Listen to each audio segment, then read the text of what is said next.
You all right, buddy? How's it going, mate? You all right? Not too bad. So I'll get right into it. Obviously, July 30th, you're back on a card that's going to be big for your gym. I know there's already a lot of your teammates on there. A couple of weeks away. How are you feeling for that fight, buddy? Feeling good, mate. Feeling strong, feeling fit. Everything's on point. So I'm just ready to, it's been a long time coming now for a fight where I can properly, put my foot down. So I'm ready, mate. Ready. And as well, in terms of when it comes to training, it doesn't look like you've been in a camp. It's every time there's a clip of Manchester top team, it seems you're always in the gym from pretty much last year to now. So would you say that always being in the gym, this is something that you've been waiting for a long time and to finally get it, is that something that you're glad about at the moment? Yeah, I've been in the gym. I've had things in the past, like a couple of years, like a lot of injuries. It's been a bit shit like that. But for the most part, yeah, I've been in top team now for a good year, grinding in there, training in there, probably over a year actually, because I was there even in the lockdowns before I actually fully like switched over. So yeah, now finally getting to actually show like adapt to the style that they have me sort of pushing and things like that, and adding to my game, adjusting things. So I'm excited to show all that. Like, and this guy, I was meant to fight him in last December, but he literally, like, I think it was the Thursday or the Friday, his flight, he couldn't get on it because he failed the COVID test. So literally 2 days out from the fight. So this is like redone for that. So I get to do what I was going to do that day. Yeah, and as well, in terms of so far, obviously you just mentioned that, but you've had a lot of issues in terms of matchmaking, opponents pulling out throughout all your career. So, in a sense, obviously now you're able to take the slight step up in competition and hopefully keep that going. But do you have a sort of goal for the sort of the year that you're looking for in terms of the opponents that you'd be wanting to face? Yeah, plenty like getting to the point last year, like I called the guy out publicly. Uh, he he didn't even acknowledge it. He had his mate acknowledge it and say get some more wins when he was 5-0. I was 2-0. Didn't really understand that. Even stepped in, I think it was 3 weeks notice for a fight. I put my name forward, and the guy that wanted an opponent turned around and said, he said, "Oh, I'm not ready. We'll do it later on in the year." And I'm thinking, what? I'm the one that stepped in on short notice, so why are you fucking need more time? So, but I don't want to go on like I'm not going on like I'm some big bad guy because that's just not the case. Like shit happens, this guy he couldn't fly because of COVID. It can happen. Injuries happen. All of it. So I'm not going to get too delve too much on that. Yeah. You just got to be grateful for what you've got. At the end of the day, like it's all perspective. So I've been learning in top team, the whole time. So regardless of opponents falling out, things like that, I've been improving. As far as opponents coming up, I've already got the match made for after this fight. I don't want to focus too much on that because obviously I've got a fight in 3 weeks.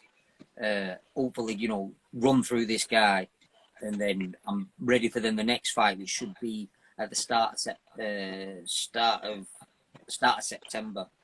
And then from there, like I want like local scene, maybe amateur title, or see what gets offered fight wise. But like I remember even like seeing one of my old teammates, Sam Spencer, he was going to fight someone for FCC title. I think the guy was 4-0 or something. I won't even mind that fight that Sam couldn't take it. I think it was something to do with Cage Warriors or something. But so I won't even mind that fight for the FCC pro title at bantamweight because I was the amateur champion there as well. So any of them type of fights, that guy's 4-0, he's supposed to be a prospect. Let's find out. Find out if I'm a prospect. Let's find out if he's a prospect. Let's fight. Yeah, and as well, in terms, obviously, you mentioned that you've moved the gyms over now to top team. And obviously, a lot of the fighters have been there because the gym hasn't been around for too long. A lot of the fighters have moved there maybe in the last year and a half, 2 years. And it seems that a lot of fighters have come through with very different styles to what they had before. So sort of making that transition into a new style, how have you found that and how beneficial do you think it's going to show when it comes to July 30th? Yeah, well, it's eye-opening in a way because just their methods of training has been different to some of the methods I've been doing in MMA wise. It's the actual way they train suited me down to the ground. It's like quite active training. So that's exactly what I've been growing up on wrestling. It's like that type of pace, that type of, you know, it's active. You're learning, but it's active. So the pace you're going at all the time is a good pace. So you're learning like that. The bodies you're against, they're all good bodies. So you're constantly being tested as well. Like, not saying the gym I was at before didn't have good bodies, but like this gym is like just littered with guys from all over different gyms. But one thing that I would say, even though it's sort of like giving away a little bit, but before the gym I was at, you know, it was quite his MMA gym, but quite heavily jiu-jitsu based, grappling based. So sometimes like I'd be too much squeezing, too much putting pressure with the grappling, passing, or maybe like too much grappling heavy. Where at Top Team they've actually opened up more of my ground and pound and just general like my MMA. Where before I was like, I'd go wrestling here, I'd go kickboxing over there, boxing over there, doing my jits separately, then sort of putting it all together for MMA, which is all right. You know, people seen that with Georges St. Pierre and it worked well for him. But now the game has changed, I think. You need, you know, that in between from your strikes flowing to your takedowns. All of that is something that I've added a lot more into. Where before it was like, I'd be doing kickboxing. Now I'm wrestling you.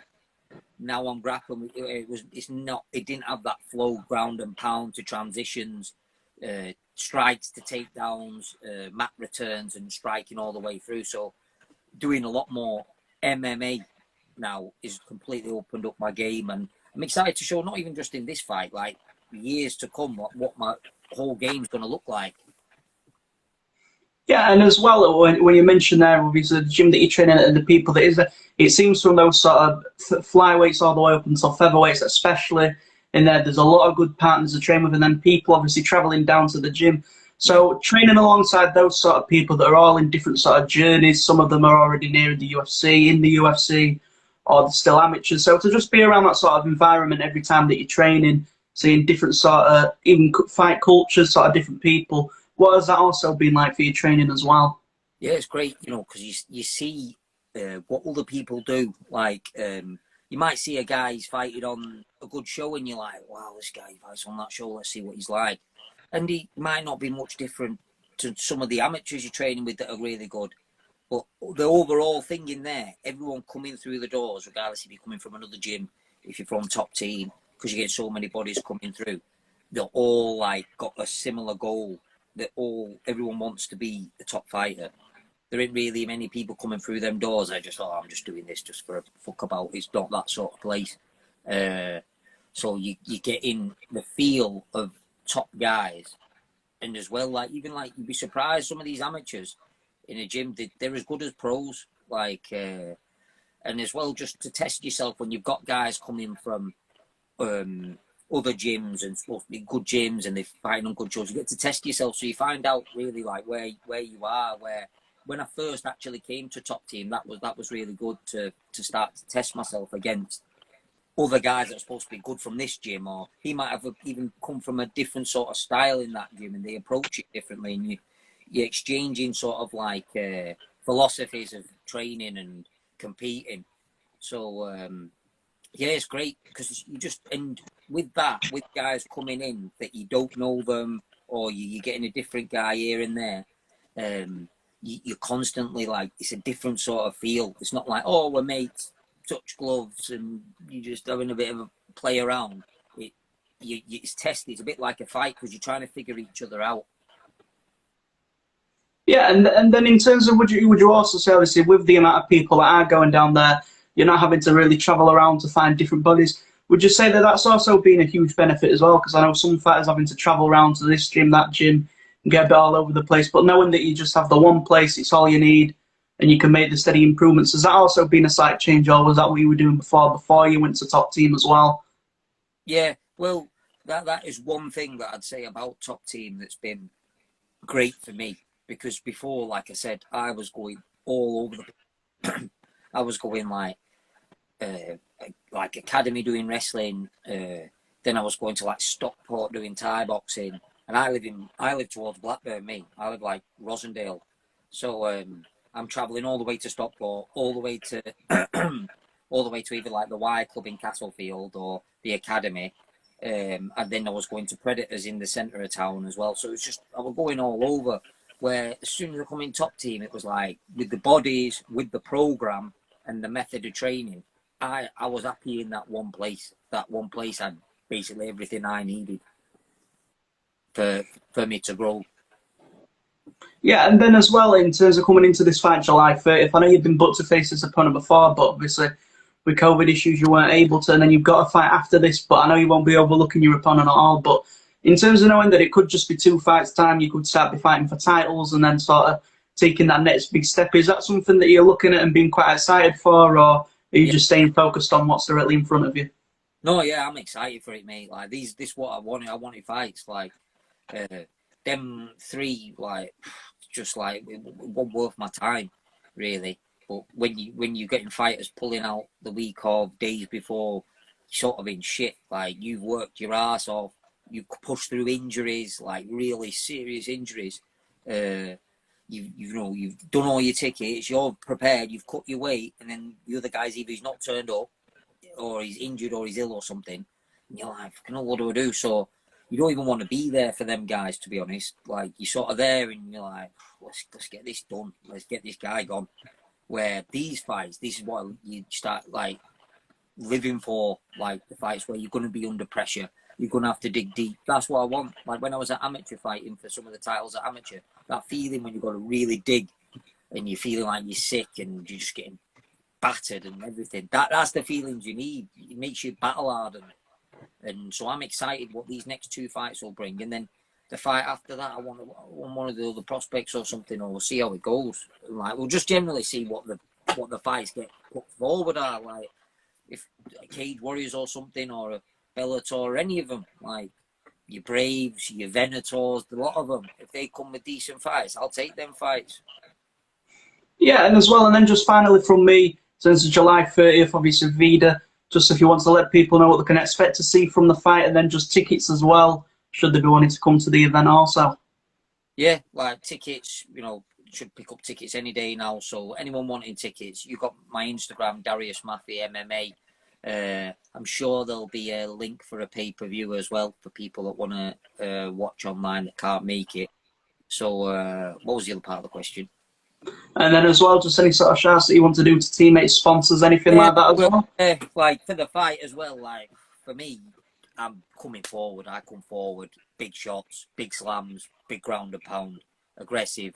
Every fight I've had is exciting, so that's all I can say there. You're going to enjoy it. But shout outs, shout out to my gym, obviously, my coaches, my gym Manchester top team, Carl Prince, Lofty, As Wilkinson, all the lads there, everyone there, top people. Yeah, shout out to my sponsors at the minute. Just got a Strength Predator who's a physio. He's been working with me. He's helping me a lot, recovery and all the rest of it. So that's all my sponsors at the minute.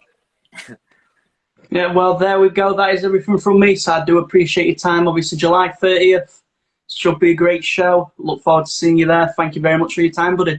Nice one, mate. Cheers for your time. Take care.